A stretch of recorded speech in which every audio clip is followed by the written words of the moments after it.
Cô gái ngốc nghếch, buổi tối rất lạnh, nên nghỉ ngơi sớm hơn, ngủ sớm.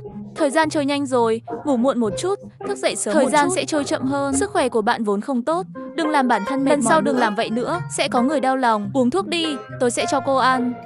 Công chúa, Lâu Lan Vương mời công chúa ngày mai đến Mai Viên thưởng mai. Gần đây tôi cảm thấy gió lạnh, không tiện đi ra ngoài. Vâng. Thời gian trôi nhanh quá, 5 ngày trôi qua trong nháy mắt. Ít nhất chúng ta còn 13 ngày nữa. 13 ngày. Mỗi lần vua mời, công chúa đều từ chối với lý do không khỏe. Còn 13 ngày nữa là kết hôn. Còn lúc này, vẫn còn che như một cái mụn bảo bối sao? Vua hãy bình tĩnh. Bản vương bây giờ công chúa Liên Minh Nguyệt là đẹp hay là xấu, béo hay gầy cũng không biết. Công chúa Minh Nguyệt muốn trở thành bổn vương chính phi. Nếu là cưới về một cái xấu xí, Lâu Lan quốc uy của ta ở đâu? Thuộc hạ của hoàng đế, xem hộ vệ của phủ Minh Nguyệt công chúa dường tốt hơn là tiến lên phía trước và người hầu gái trong phủ công chúa Trung Nguyên không biết phản mình. Nếu bị phát hiện, bản vương mặt mũi gì tồn. Thuộc hạ của hoàng đế sẵn sàng tiến lên phía trước thay cho nhà nhiều sự thay cả khi cấp dưới của bạn bị phát hiện. Tất cả tội lỗi cũng do một người thuộc hạ không liên quan gì đến nhà vua để lèn vào phủ Minh Nguyệt công chúa này. Tìm hiểu tình thực cho bổn vương, xem kia Minh Nguyệt công chúa thật sự là thân thể ốm mẫu hay là cố ý chiếu lệ bổn vương. Vương thượng liền trở về bưu điện chờ tin tức của thuộc hạ. Nếu bảo vệ nghiêm ngặt, rút trước. Vâng. Bên ngoài gió lạnh đang thổi. Về nhà đi, chậm lại khi về. Sao vậy? Không sao. Vậy công chúa Minh Nguyệt, bạn có thể thấy là béo hay gầy, đẹp hay xấu? Vậy Minh Nguyệt công chúa nhu mỹ động lòng người như thiên tiên. Nhưng mà cái gì? Thuộc hạ nhìn thấy công chúa trăng sáng gặp gỡ đàn ông trong chính phủ. Ngươi nói cái gì? Công chúa gặp đàn ông trong phủ. Vương thượng còn chưa cưới được Minh Nguyệt. Trên đầu có thêm một chiếc mũ màu xanh lá cây. Cái này ai chịu được? Người đàn ông đó là ai? Trả lời vua đi. Cấp dưới không biết. Người đó cảm giác cực kỳ nhạy bén. Nếu không phải cấp dưới trốn nhanh nữa thì bị nó phát hiện. Cấp dưới nghĩ thân phận của người đó ở Trung Quốc sẽ không quá cao. Sao lại thấy? Nếu là người này tại Trung Quốc thân phận cực cao, tại sao phải trèo qua tường lén gặp công chúa Minh Nguyệt? Hoàn toàn có tư cách trực tiếp để hoàng đế. Nhưng người này rất lén lút, ngay cả cửa chính cũng không dám. Chắc chắn là khác xa với thân phận công chúa Minh Nguyệt, cho nên mới phải trèo tường vào lén lút họp. Trong trường hợp đó, chúng ta sẽ nói rõ hoàng đế bệ hạ hãy để anh ta đổ lỗi cho công chúa mặt trăng đó, lập tức giết người đàn ông hoang dã biết công chúa kia. Vua hãy suy nghĩ, không bao giờ. Tại sao nếu là tiếng hát bệ hạ, hoàng đế bệ hạ phô trương đi bắt, ngược lại là đánh cỏ sợ. Đến lúc đó không thấy dấu vết của người đàn ông đó, ngược lại làm cho người ta cảm thấy cố tình bôi nhọ danh tiếng của công chúa. Đến lúc đó tôi sẽ bị động. Ý bạn là để cho bổn vương mở một mắt nhắm một mắt, cứ như vậy cưới công chúa Minh Nguyệt, không còn quan tâm đến quá khứ của anh ấy nữa. Ý của cấp dưới là chúng ta có thể lẹn vào phủ Minh Nguyệt bắt hiếp ngay, sau đó bắt nó giao cho hoàng đế bệ hạ. Như vậy không đẹp sao? Điều đó có lý. Gấu con, chúng ta không thể lùi lại. Nếu không người ta thật sự nghĩ chúng ta tới đây để lừa gạt ăn lừa. Vấn đề lãnh thổ ít nhất phải nói chuyện 10 ngày nửa tháng. Theo kinh nghiệm trước đây, vấn đề phân chia lãnh thổ đừng nói 10 ngày nửa tháng. 1 tháng nói chuyện xong thì coi như là nhanh. Vậy thì đừng vội. Bây giờ nói chuyện có lẽ cũng là nói chuyện vô ích. Vậy khi nào chúng ta nói chuyện? Đẩy thêm 10 ngày nữa đi. Gấu con, tôi nói bạn có lợi cho công chúa. Sao không trực tiếp lên chơi Trung Quốc? Đem Minh Nguyệt công chúa muốn tới đây. Sao lại lén lút thế? Cậu vẫn chưa đi cửa chính. Nếu tôi là con trai, tôi cũng làm như vậy. Nhưng ta chính là một quan thần của nước Sở. Trung Quốc có thể gả công chúa cho một cận thần ở nước láng giềng, miễn là Chu Hoàng không bị chắc bệnh. Là không làm được chuyện hoang đường này. Thế tử là không thể, phong cho bạn một vị vua là được rồi. Xem ra phải học hỏi từ anh trai. Nếu trong nhà cùng lúc có 4 cô gái, nếu đang mang thai, nói thế nào cũng có thể có một 2 người có thể sinh con trai. Điều này có thể so sánh với đè lên một người. Tốt hơn nhiều nếu bạn có 4 con trai cùng một lúc. Bạn có thể thay đổi mẫu không nặng mỗi ngày. Vào nhà giữa ban ngày để xin lỗi, hay là vào phủ công chúa xin lỗi? Tên trộm Trung Quốc có dũng cảm như vậy không? Cái gì vậy? Khác xa với nước Sở chúng ta. Bệnh vừa vặn sao lại ra ngoài? Vào trong đi. Tên trộm táo bạo dám nén gặp công chúa, thật là tội ác. Của tôi. Tên trộm nhỏ táo bạo dám vào nhà giữa ban ngày để xin lỗi. Dũng cảm lên, các bạn cứ bận rộn đi. Một mình tôi có thể làm được, còn bận gì nữa? Trong nhà đều có trộm, mấy người đàn ông và phụ nữ chó, lại còn gặp riêng ở phủ công chúa. Thật sự là không biết xấu hổ. Nếu xin lỗi còn nói người khác không biết xấu hổ. Lần đầu tiên tôi gặp, ngươi là ai mà dám đánh ta? Cô có biết tôi là ai không? Tôi quan tâm cô là ai. Tên trộm còn hung hăng như vậy. Họ mặc trang phục Tây Vực. Có lẽ là người Tây Vực. Tôi là chủ đất Lâu Lan. Cậu là thằng nhóc nào dám thô lỗ với tôi như vậy? Ngươi chính là Lâu Lan Vương. Ngươi dám gặp riêng công chúa sao? Chờ cho đến khi tôi báo cáo, bệ hạ sẽ dạy ngươi một con đường chết. Anh Hà tự đưa đến cửa rồi. Làm đi. Cái gì giết ta Trung Quốc Hòa Lâu, Lan sẽ không bỏ qua cho các ngươi. Tôi muốn xem là như thế nào một cái không buông tha phương pháp. 2 người này ngoại tình, công chúa mau bắt 2 người này lại. 2 người này trèo tường vào phủ công chúa ý đồ không rõ, bắt chúng lại. Ta là vua Lâu Lan. Vô nghĩa, xem ra không cần đâu, sẽ không có vua Lâu Lan trèo tường vào không? Ông ta không báo cho người gác cổng phải. Nếu không phải chúng tôi phát hiện ra, hãy theo dõi sự để cái này đi qua. Người Tây Vực không rõ ý đồ đã hành động bừa bãi, đưa họ đến nha môn. Yên tâm đi, hai cái này tôi nhìn liền biết không phải người tốt gì. Cảm ơn hai vị đã kịp thời phát hiện bảo vệ công chúa. Chúng ta sẽ nhốt chúng ở đó. Giơ tay thôi. Anh ơi, cất tay đi. Tôi sẽ làm nó sợ. Ai biết hắn hèn nhát như vậy. Cảm ơn thế tử đã đến cứu. Tiện lợi là nhân tiện. Bây giờ chúng ta đã đánh vua Lâu Lan. Nếu công chúa Minh Nguyệt tái hôn nhưng sẽ chịu khổ. Vương Lâu Lan còn chưa. Tất cả sự tức giận đều đổ lên người công chúa Minh Nguyệt. Nếu không bây giờ các người chạy trốn. Cảm ơn thái tử. Lúc này có thể đi cùng Tôm Lam. Minh Nguyệt cuộc đời này đã đủ rồi. Anh ơi, anh đang làm gì vậy? Tôi ngửi thấy mùi chua quen thuộc. Muốn thoáng khí. Các người đang làm gì vậy? Hoàng tử điện hạ, công chúa Ngân Trại. Cô có biết anh ta là ai không? Thô lỗ. Trở về thái tử Si điện, hắn là một tên trộm lẻn vào. Hắn là lãnh chúa của Lâu Lan. Trung Quốc ta là xứ lễ nghi. Sao có thể vô lễ như vậy? Anh ta không thông được. Người gác cổng Si vào qua tường. Là người không tốt với công chúa. Không làm loạn Lâu Lan Vương chính là vị hôn phu của chuyện chồng làm với vợ có thể gọi là không đúng không? Hai người đàn ông hoang dã bên trong gặp công chúa là kẻ âm mưu xấu xa. Đồ ngu. Cậu nói gì? Minh Nguyệt hoàng muội lại dám. Người đàn ông cuối cùng cũng có một người có thể chứng minh bổn vương vô tội. Lý Minh Nguyệt lại gặp riêng người đàn ông hoàng dã ở phủ công chúa. Nếu cái này truyền ra ngoài, Hoàng huynh Minh Nguyệt, hành động này của em gái hoàng gia thực sự là sự nhất định phải làm phụ hoàng. Nếu không thì mặt mũi trụ quốc của ta ở đâu? Hoàng muội nói có lý, đi với tôi để bắt tên nội gián. Chính là hắn. Người này là đồng phạm của tên trộm đó. Người này vào nhà xin lỗi. Tại sao không trừng phạt theo pháp luật? Bạn đang phun máu. Rõ ràng là người đàn ông gặp riêng công chúa Minh Nguyệt. Hôm nay chắc chắn họ đang làm việc trong phòng ngủ.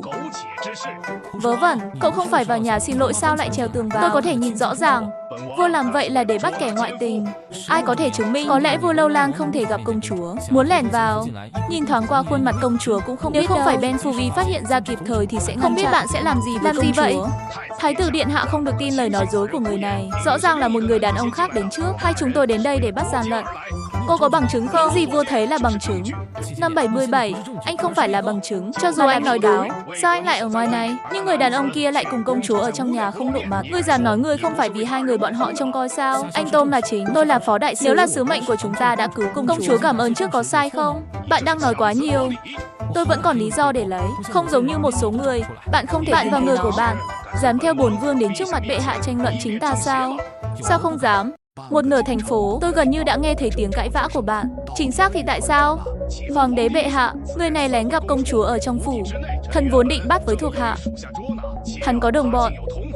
Tướng thần và hộ vệ bị thương trên mặt đất. Xin bệ hạ làm chủ chứng minh có lời gì nói. Ngoại thần và phó sứ phát hiện Vương Lâu Lan và thuộc hạ của hắn vượt qua bức tường vào nhà công chúa. Ngoại thần tự nhiên cho rằng Lâu Lan Vương là tên trộm. Tuyến đường không bằng phẳng, kéo dao giúp bắt tên trộm này cho phủ công chúa. Chỉ thế thôi, nói bậy. Khi vua lật vào, rõ ràng là nhìn thấy ngươi và Minh Nguyệt công chúa ở trong sân. Xin bệ hạ gặp. Giả sử những gì bạn nói đều đúng, cô đến đây để bắt gian, vậy thì anh hoàn toàn có thể đi cửa chính, tìm kiếm chứng nhận như ba công chúa hoặc thái tử, sau đó đi vào qua cửa chính. Sao mày lại treo tường? Ngay cả khi những gì bạn nói là vậy không phải anh cũng treo tường vào sao? Khác lắm. Hai chúng tôi cứ tưởng là phủ công chúa vào trộm. Bắt trộm tự nhiên là muốn tủ đông nhanh, tự nhiên là càng sớm càng tốt. Có vấn đề gì không? Vậy tại sao bổn vương chỉ nói người gặp riêng công chúa, không vu khống người khác? Nếu bạn muốn kéo dài tội lỗi, phải chọn một người để vu khống. Nếu bạn vu khống là Kiêu Hùng, vậy có phải cũng sẽ hỏi Kiêu Hùng câu hỏi tương tự không? Ồ đúng rồi, bạn không dám vu khống, ngươi lại không đánh được hắn. Bệ hạ chính là cái gọi là Lý Nguyệt biến Nguyệt Minh, có thể bắt đầu tranh luận từ đầu. Trần Định có thể chữa vô tội. Bạn nghĩ sao? Vàng thật không sợ lửa. Vậy thì bắt đầu đi. Trẫm cũng muốn biết rốt cuộc là cái nào đúng cái nào sai. Lâu Lan Vương nói ngoại thần gặp riêng công chúa. Đây là vấn đề. Cho dù Lâu Lan Vương nhìn thấy bức tường mà thần đã trèo qua trước, vậy cũng nên nghĩ là kẻ trộm mới đúng. Tại sao ngay từ đầu cứ cắn từng cái tội danh công chúa? Không phải quá kỳ lạ sao? Người hầu của thần hôm qua tận mắt nhìn thấy người này trong phủ công chúa, nép mình với công chúa, cho nên hôm nay mới cùng thủ hạ đến đây, sẽ bắt được người này. Lời chân thành của tôi. Thật đấy. Người của ông tận mắt nhìn thấy, chính mắt nhìn thấy là người đang gặp riêng công chúa. Cô không vào từ cửa chính phải không? Đừng làm sai lệch chủ đề. Nói xem anh có vào qua cửa chính không? Đã thông báo cho người gác cổng chưa? Trước khi anh vào, sẽ không biết công chúa đang gặp riêng người khác chứ? Vậy mục đích anh vào đây là gì? Còn không tuyển dụng cho tôi? Cái này bạn mạnh mẽ lý luận. Ngươi vào phủ công chúa, chắc là đang tìm đường cho chủ nhân nhà ngươi. Hôm qua sau khi bạn khám phá phát hiện hộ vệ trong phủ công chúa không nghiêm ngặt. Hôm nay chính là muốn mang theo Lâu Lan Vương để xem khuôn mặt của công chúa. Không thể nói còn có hành động xấu gì nữa. Hôm nay lại vừa vặn bị hai ta phát hiện. Hai người không dám nhận tội là để hãm hại tôi và công chúa. Có và không? Vớ vẩn. Vậy bạn giải thích đi, tại sao hôm qua ngươi lại trèo tường lẻn vào phủ công chúa? Nếu không phải muốn âm mưu xấu, tại sao lại trèo tường? Nếu bạn muốn nhìn thấy khuôn mặt của công chúa, cô có thể vào bằng cửa chính. leo tường vào còn nói mình không muốn âm mưu xấu xa. Bạn có tin không? Tôi không tin người tử tế sẽ treo tường vào sao? Đã treo tường vào rồi, còn có thể là người nghiêm túc không? Vừa thấy tên ngốc chết tiệt này nói ra sự thật.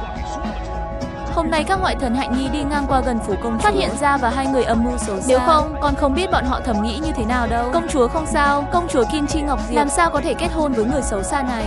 Vậy, tại sao Khanh lại để các giới trèo qua tường phủ công chúa? Sao không vào qua cửa chính?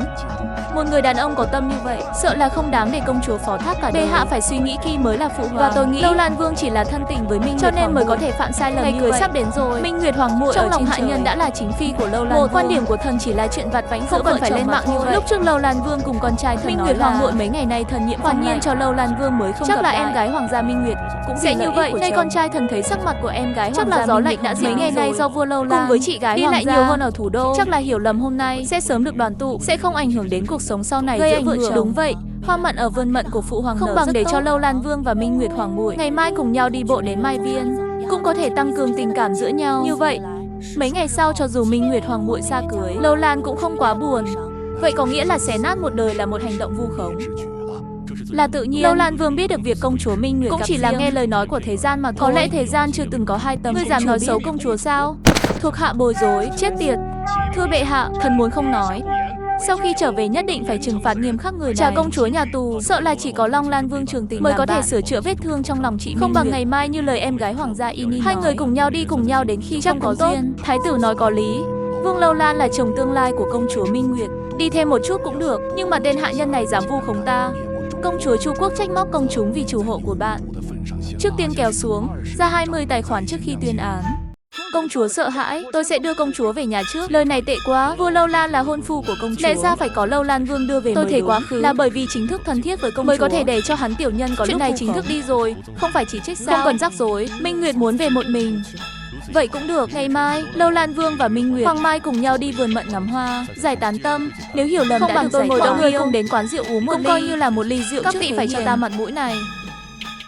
Không ngờ Thái tử điện hạ lại tổ chức tiệc nằm trong nhà xanh này. Lời này tệ quá. Tòa nhà Xuân Hương này là tài tử kinh thành của ta, nơi thanh lịch của thơ ca và âm chúng nhạc. Ta đều là vì sự sang trọng. Tại sao không uống rượu và vui chơi ở nơi thanh lịch này? Thái tử điện hạ nói rất đúng. Chỉ có trái tim mới nhìn thấy mọi thứ bẩn thỉu. Đau trong bụng.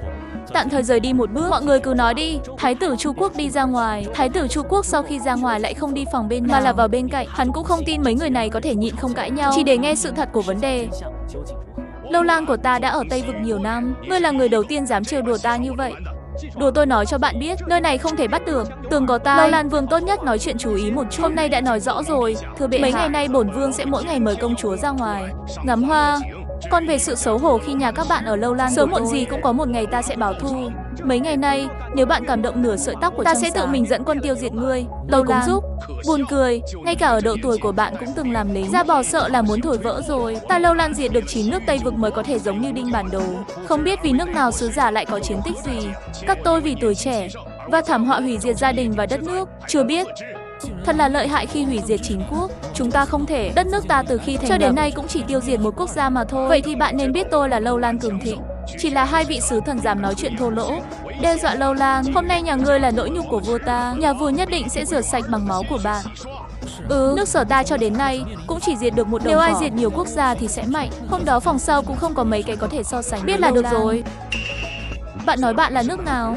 Lịch sử chính trị nước Sở. Nước Sở tiếp tục ăn khuya, đừng nghi ngờ lời tôi nói. Tôi dám nói thì dám làm. Nước Sở hiện nay là quốc gia mạnh nhất thiên hạ được công nhận. Xúc phạm bữa tối, vậy thì không khác gì xúc phạm nước Sở. Nhưng mà làm sao mình có thể từ bỏ công chúa Minh Nguyệt? Cho dù bọn họ là bọn sói thì sao? Giữa Lâu Lan và nước Sở còn cách nhau một nước Chu. Chúng tấn công Lâu Lan, vậy cũng phải hỏi Chu Quốc có đồng ý không? Hai người còn lại đâu? Đi rồi, người nước Sở là như vậy, dựa vào sức mạnh của chính mình để trở nên kiêu ngạo. Lâu Lan Vương không bằng bọn họ, không cần để ý đến họ. Trên địa bàn Chu Quốc của ta, còn không đến lượt người nước Sở bọn họ Sở Quốc mạnh hơn nữa, cuối cùng chúng ta mới là gia đình. Công việc của chúng tôi ở đâu có được hắn Sở Quốc nói ba nói đặc biệt là Tôn dựa vào ân huệ cứu mạng Minh Nguyệt thì kết nối bằng mọi. Lâu Lan Vương ngày mai sẽ cùng Minh Nguyệt cùng đến vườn mận để sát. Phụ nữ đôi khi phải dùng đến thủ đoạn, dù sao cũng là công chúa của bệ hạ. Thần hạ sao dám cứng rắn như vậy? Lời này tệ quá. Phụ hoàng nếu nguyện ý đem Minh Nguyệt hứa tôn trọng tự nhiên là người chứ không phải Minh Nguyệt công chúa. Hôm nay phụ vương không đi sâu vào là ví dụ. Công chúa Minh Nguyệt chỉ là phụ hoàng vì Chu Quốc của Lan Trường trị Lâu An. Nói chẳng ra, trăng sáng là một sợi dây nối Lâu Lan với Chu Quốc. Nếu là Chu Quốc và Lâu Lan vốn là tâm dây này không đầy đủ còn quan trọng không? Như người ta nói, anh em phụ nữ như quần áo. Chu Quốc và Lâu Lan là huynh đệ giúp đỡ. Phụ hoàng tự nhiên hiểu được đạo lý này. Rốt cuộc là tay chân quan trọng hay là chắc là không cần bồn cung nói nhiều. Thái tử Lâu Lan Vương, các ngươi thật đáng chết. Chúa trên cơn thịnh nộ, mọi thứ chuẩn bị thế nào? Thân và hai vị tướng lĩnh khác mấy lần đẩy giã, đột phá thành phố trước bình minh, sợ là thời gian có chút không đủ, trừ khi tìm cách khác. Ý anh là súng, chỉ bằng sức mạnh của súng mới có thể có hiệu quả kỳ diệu phá vỡ cửa thành hoàng gia. Tôi sẽ tìm cách về súng,